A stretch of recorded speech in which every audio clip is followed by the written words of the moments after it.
Well, good afternoon, everyone. This is Cesar Rivas with Sound Payments. I'm the National Sales Executive. I've got 12 on the dot. Maybe give it about another minute, see if we give some other participants a chance to join in. But thank you for those of you who are already on the call. Our workshop, if this is the first time that you're attending the workshop, is really meant for our resellers, ISOs, agents, all of our partners. Not really meant for the end user, not for the merchant, so to speak, but to provide you with a little additional information, a little bit of insight as far as how our Sound POS solution functions. Our workshop is dictated the last Wednesday of every month, 1 p.m. Eastern time. It's only a half hour long, and the way that it is structured is for the first 15 minutes, I will focus on a different type of merchant every month and highlight different features for our Sound POS solution. And then the last 15 minutes is pretty much just an overview of the system and perhaps even how I would sell the device or the solution. All of our previous workshops are found on our YouTube channel, Sound Payments. So if you missed a couple of them, you can always go back and refer to those. And again, if you've been in these workshops in the past, you'll know that after the first 15 minutes, the second half of the workshop is pretty much the same thing every month. So no need to stay on.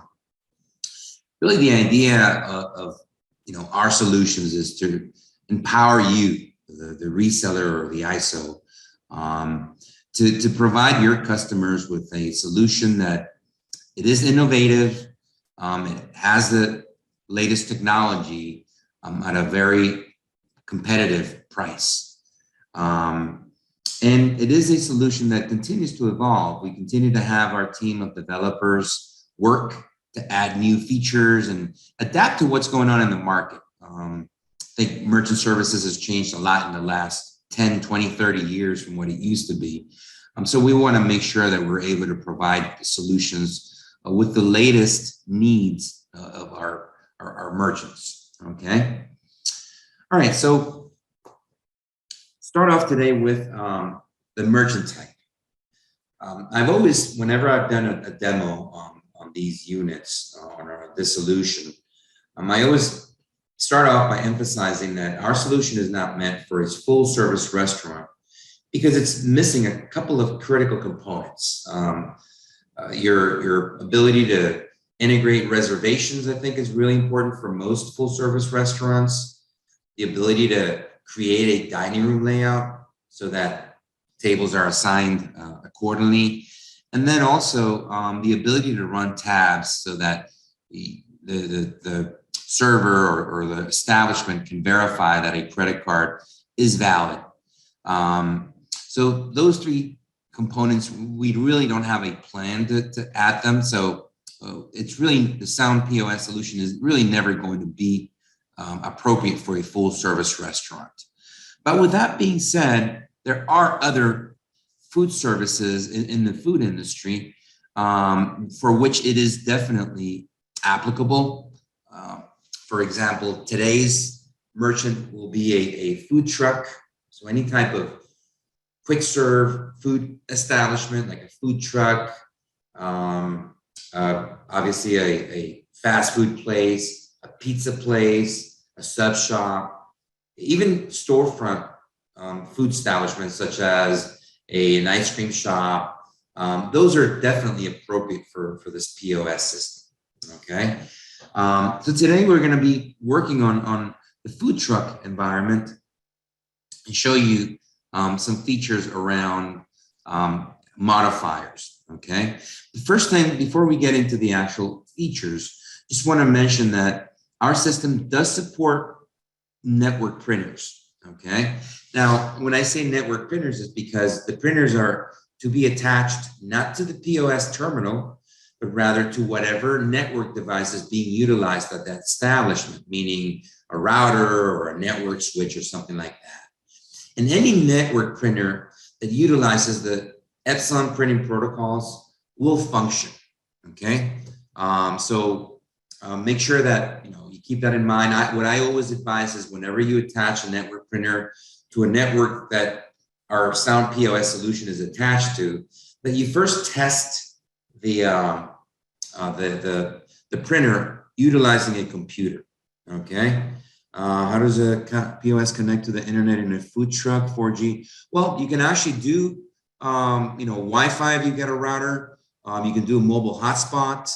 All of our terminals do have the ability to read SIM cards. So if you've got a mobile provider, a cellular provider, and a lot of processors do provide SIM cards for a fixed monthly price, it can also attach that way, all right? But again, if you are going to attach additional printers, you got to make sure you establish a network on the system, at the location rather, so that you can attach the printer to whatever network device it is that you're utilizing. And honestly, the best way, in my opinion, for a food truck would be to have some sort of a mobile hotspot and then attach or connect your router to that mobile hotspot and make sure that all your devices are connected through the router so you can really manage the network. All right. All right. I'll go ahead and hold on to any additional questions for the end. All right. So first, let's talk a little bit about modifiers. And for that, I really want to bring up our store screen here. Give me 1 second here. All right. Okay, we've got this. All right. So let me log into my reseller website. And I'm going to go ahead and log into my store, which is for today's demo or workshop will be our food truck called Truck Munch. All right. You see that I've created a logo and everything to kind of identify. So modifiers are what you would call ingredients or add-ons to a product. Okay. And the way that you utilize these, for example, and in this environment, obviously we're talking about food, is, a hot dog, you'd have your sauces, for example, mustard, ketchup, and you can even have some additional modifiers, all right? So those would be what would be called as modifiers. Now on our system, the way that you create modifiers is through the regular products function. So you've got your products, okay? Like a chicken burrito, right? Or a hot fudge sundae or a hot dog.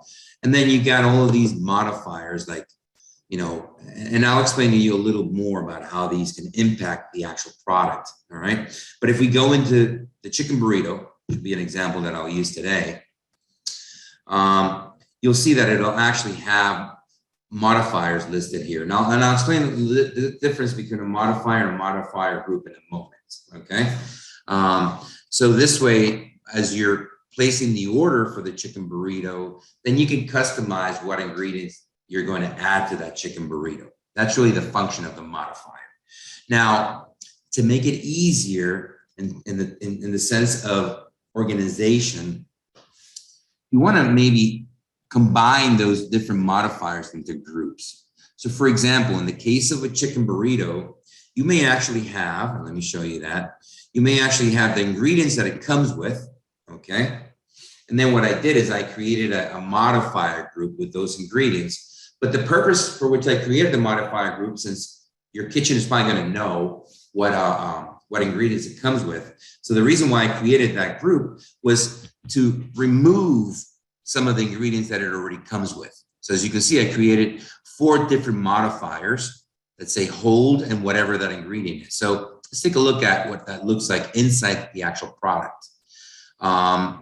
Obviously, I choose not to show it on the POS menu since it's a modifier. Okay, you're not going to sell this in any way. And then the other thing that we can do with the modifiers, and I'll speak about that in a moment, is track inventory. Now, I'll talk about that a little bit. So what I do is I go ahead and, of course, because I'm not charging anything for this item, or that's not an item that causes any type of an expense, I go ahead and I select that it is tax exempt. And I choose that it is a modifier, okay? The other thing I want to highlight here is that if you notice, it does have a printer assigned to it, the printer that I've labeled as food. So you can actually assign at the individual product level where you want the item to be printed. So for example, in the case of a food truck, maybe you have somebody who prepares the food and you have somebody who prepares the drinks. You can have two separate printers on here, okay? Your food printer and your drink printer, of course, in addition to the built-in printer, since all of our units come with the thermal paper printer, so you can provide the receipt to the customer, all right? So that's in terms of the modifier. Now, let me talk a little bit about the modifier groups. And the reason why we have their groups is, again, to organize the way that it looks on the POS ordering screen, on the sales screen. So it's a little bit easier to identify, what modifiers you want to work with. You want to work with the ingredients, you want to work with the additional ingredients and so forth. And that's really the way that it works. So if you notice here on the actual catalog, menu, you've got a modifier group function, and that's where I've created the modifier group. Now, I'm offering multiple food items for this food truck. I'm offering hot dogs, chicken burrito, and sundae as well. So that's why you've got multiple groups listed on here. Okay, and then it's a lot easier, as I said, when you assign a group of modifiers to a product. Then you don't have to worry about individually going in and saying, hey, this is the actual modifier I want, but it actually adds it automatically. And you'll see it in practice in just a minute, all right? So let's talk a little bit about the way that you can track inventory by modifiers. And there's a couple of things to keep in mind here. So for example, with the hot dogs, right, we know that most hot dog vendors, they receive their hot dog ingredients shipped or packed separately. You've got, your package of hot dog sausages and you've got your package of hot dog buns. So you don't want to keep track of the hot dog. If you go to the actual product, you don't want to keep track of the hot dog per se by the hot dog product. That's why I choose don't track inventory. But instead, you can choose to keep track of the buns, right? And the sausages. So let's see, do I have those here? I may have already passed it. There we go. So you can keep track here, and you can actually choose if you want the system to alert you as far as like a low inventory quantity. Usually, I think the sausages come in packages of 8, so you can say, all right, once you get to 8, go ahead and alert me. All right. So every time you prepare a hot dog, and I'll show you how you manage that, you're going to be able to select a bun and a sausage, and it's going to automatically discount from your current inventory, keeping track that way. Now, another way you can also keep track of your inventory. So let's say, for example, yes, your buns and your sausages are items that are packaged individually, and it's a lot easier maybe to keep track or to be aware when you should replenish that item, right? But let's say that for the burrito, for example, you have your chicken, right? Let's see here. Okay. And you want to track inventory by the chicken as well, all right? So what happens is maybe your chicken comes packaged in 1 pound packages, and you do a 1/4 pound or 4 ounces per burrito. So what you want to do is you want to calculate, all right, if I get down to 4 units of the burrito of the chicken, then I know that I'm down to the last package. And you may want to track it that way. And you can really do it with any component, okay? I mean, I've also done it with like the sour cream, for example, or the guac. I'm assuming that, you've got 1 pound packages. So when you get down to, the last 4 servings, it means that you're down to the last package of guac, all right? So that's a really effective way in which the merchant can manage their inventory and, kind of do it automatically, because remember, our system provides you with a report that automatically will be alerted or include the items for which you established that threshold, all right? So one more thing would be that I want to discuss before I actually run a couple of transactions using a modifier to upcharge, but to change the cost of the item. All right. So with the burrito guac, I did add a 99-cent charge. So when you add the burrito guac, it's going to make the burrito go from $9.99 to $10.98. And if you add sour cream, that's another 99 cents. It would go to $11.97. And this happens automatically. And I'll show you to you in a minute. All right. So let me go ahead and knock me out. Give me just 1 second here while I log back in. And then I can activate the actual terminal so you can see the transaction being run. Okay. All right. Give me 1 second. And it's really easy to, as far as the pricing, all you have to do is just go into the, when you create the item, and let me show you that real quick. When you create the item that you want to, this is the one that I want. When you create, let's say the burrito guac modifier, all you do is just put the pricing here. You can even, put your cost and it'll do your calculation for you as far as profit. All right. All right. So let me go ahead and log into my machine here so that you can view a couple of transactions and see some of these modifiers in action. All right. So bear with me 1 second here while it tells me to go ahead and share, and then I'll zoom in so you have a better view. All right. All right. So I've just approved it. Let me go ahead and zoom in so you have a little bit of a better view. I know it looks a little bit blurry, but on the machine, it looks crystal clear. Let me log in. Okay. And we're going to go ahead and run a sale so you can see the modifiers in action. All right. So the first one I'm going to do is the hot dogs. I mentioned about keeping track of your inventory via your sausage and your bun instead of the hot dog as an individual product. Okay.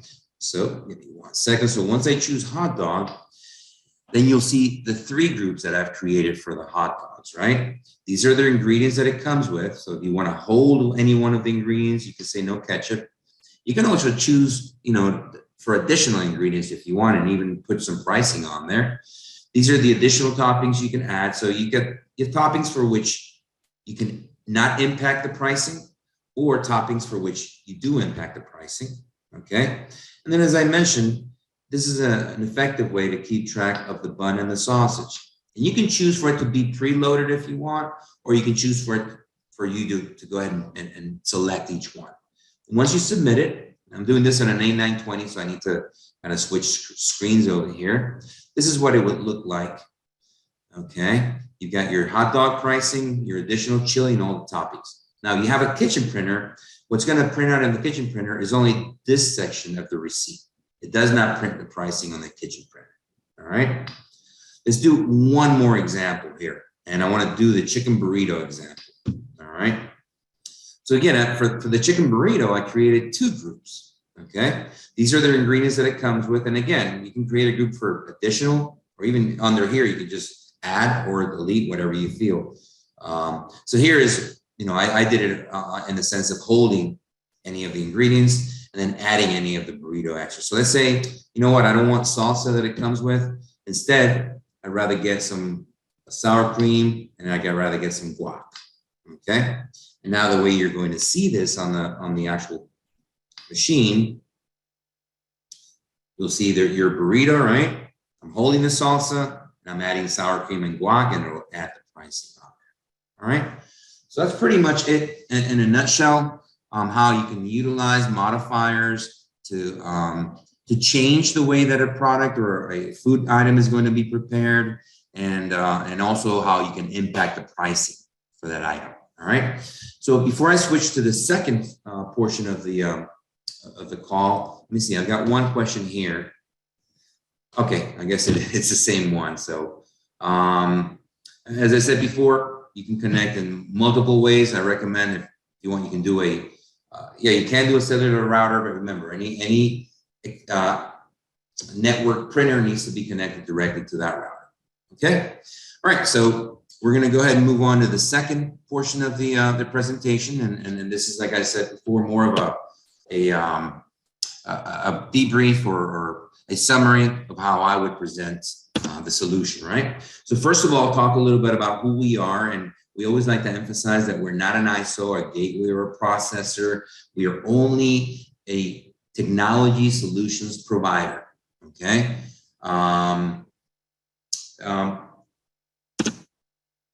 We do work, we're located in Jacksonville, which right now is under hurricane threat. And we do work with PACs as far as on the hardware side. We're looking to expand our offering. But we also have some other partners that we work with, all right?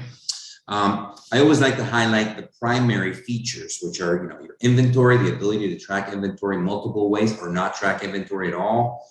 The employee feature, which allows the merchant to restrict access at a very detailed level for employees, but it also has a clock feature, which allows the POS solution to track hours worked by employees, including breaks. It does not calculate your payroll. It doesn't do your payroll for you, but you're able to export the hours in an Excel format, which is compatible with pretty much any payroll provider, any payroll processor. It also has a really good customers feature, which not only does it store and track customer information, and very detailed customer information, with the exception of credit card information. We don't want to store credit card information or POS, all right? But it also has two functions within that customer feature, which is the ability to provide customers with a credit account, which can be used for multiple ways. One would be to be utilized as a layaway feature. So customer wants to buy a $400 item, the owner can give them $400 credit, charge the item to that account, and then the customer can come in and make partial payments as they wish. It also has a feature for loyalty points built into the customer function there, and the merchant is able to modify, the proportion or the ratio between points generated by a purchase and how many points are required to make a purchase. They can actually customize that as well. Very flexible in terms of sales tax.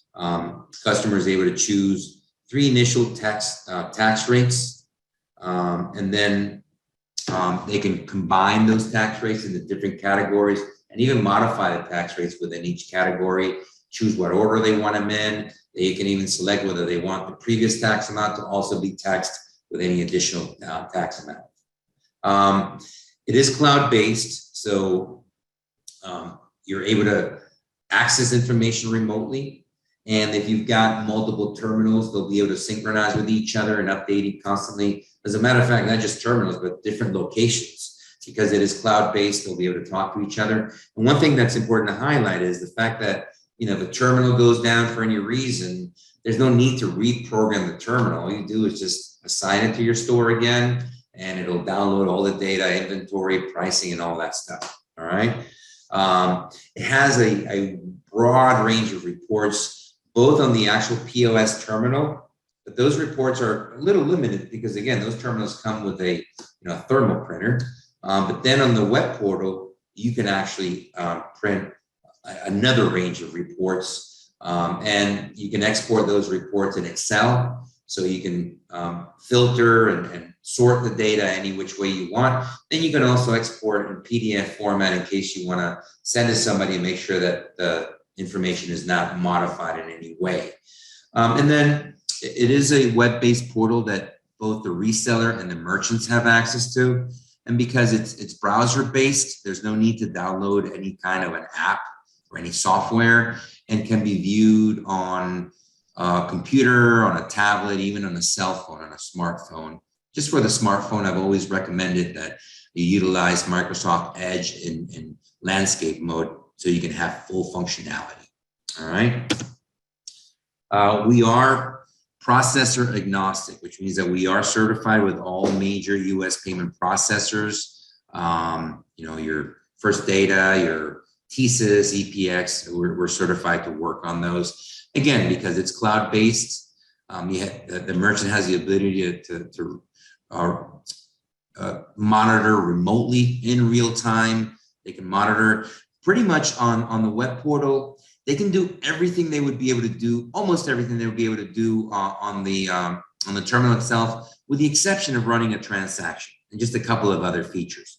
But they can pretty much do anything, change pricing, update inventory. We do provide you with, and the merchant, with the ability to upload your initial inventory utilizing an Excel spreadsheet. And we give you the tools to even do it yourself, so you don't have to wait for, for a vendor to actually upload it for you and things like that. And then, of course, you can add new services, update the firmware and things like that, really without creating any disruption to the terminal. All right, it all happens in the background and remotely. As a matter of fact, we do provide 24/7 merchant support, direct merchant support, and our support team is able to remotely log into a terminal and make changes, as are you as a reseller if you have access to that feature as well. All right. I mentioned complete control. On the left-hand side, you can see what the actual main screen for the POS solution looks like for Sound POS. The one on the top is for the portable units like the A920 and the E600, and it's in portrait mode, but it has all the functions of the larger countertop units. And you see at the bottom here what the screen for the countertop units look like. It's landscape, but again, both the portable and the countertop units have full functionality of the POS. Just the layout is a little bit different due to the physical screen. And then on the right-hand side, you can see what the web portal looks like on the computer screen here, and then also on a cell phone screen on the bottom. All right. All of our devices have, they're all run on Android. Okay. So this is a POS solution that's based on Android. All of our devices have battery life. Now, I just want to emphasize, for the countertop units, the battery life lasts about 10 to 15 minutes. It's not really meant to run on battery, but the purpose of having a battery backup is so that if you're in the middle of a transaction and the power goes out, then you don't lose that transaction. Okay, you've got 10 or 15 minutes to finish. Because you've got multiple ways of connecting the terminal. If your teller or your cashier has a cell phone, they can just activate the mobile hotspot. Very easy to make changes between one Wi-Fi network to the other and finish the transaction. Our solution does not support store and forward. We feel that exposes the merchant to losses. If you have a merchant that's concerned about their Wi-Fi going down, we would advise them to get a mobile hotspot, okay, with a battery backup. That works a lot better. All of our devices come with dual cameras. You can utilize a camera for code scanning. We still encourage you getting a handheld laser scanner, because with a camera, it'll give you a crosshair. You have to point at the barcode. But if you have poor lighting, it'll be a little tricky to get it to work. Okay. You can connect pretty much any type of a handheld scanner, whether it be USB or even Bluetooth. It also works, of course, with cash registers. Again, these are all industry standards, so any one of those will work. And then with all of our units, with the exception of the A920, which is the little handheld one that fits in the palm of your hand, all of them have dual terminal screens, meaning you have one screen that faces the cashier or the person who's running the transaction, the user, and then you have another screen that faces the customer for payment purposes. So this way, there's no need to be flipping it around or anything like that. The customer is going to be able to see, as you're ringing up the order, what it is that they're going to be paying for. They can, add the tip right there on their screen. Even allows you to do the signature capture on the actual payment screen for the customer. All right. One note regarding one of our units, which is the E800. On the E800, you actually have two customer-facing screens. You got your payment terminal at the top, and then right underneath it, you've got a larger screen, which the merchant can utilize for advertising. It allows the merchant to upload 4 different images that are loop as the machine is in idle mode. And once you're running a sales transaction, then the larger screen will actually break down that transaction in greater detail. All right.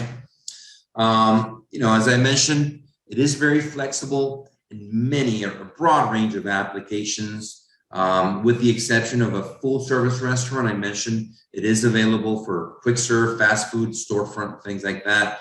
And then in the retail side, it's really available or applicable to a wide range of retailers, in the garment industry, grocery stores. And I want to say grocery stores, it would have to be a setup like a mini mart, bodega, or maybe a small grocers. If you have a customer that has, the payment lanes and they want a detached payment terminal, like you see at supermarkets, this is not the product for them. They're probably going to need a more complex POS.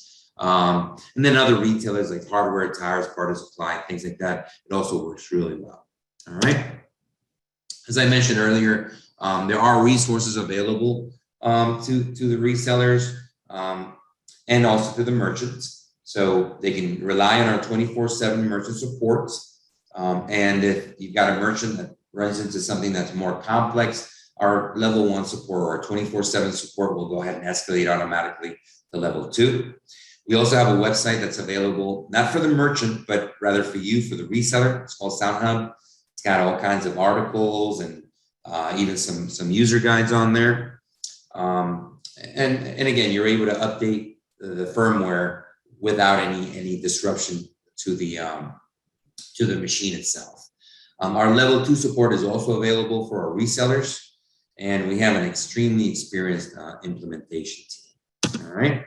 So with that, again, thank you to everybody for joining. Let me see. I've got a second question, I believe, on here.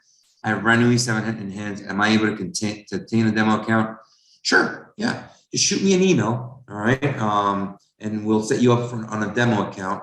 Very easy, no cost to you. You can, do your own testing and utilize that unit for any type of a demo on your end. But I'm also available. Okay. So shoot me an email at caesar.r@soundpayments.com, and we'll go ahead and set that up for you. All right. Just one last thing I want to reiterate, for any of you who have missed any past workshops, these are all available on our YouTube channel, Sound Payments. So once again, this is Cesar Rivas signing off and thanking everybody for joining me today.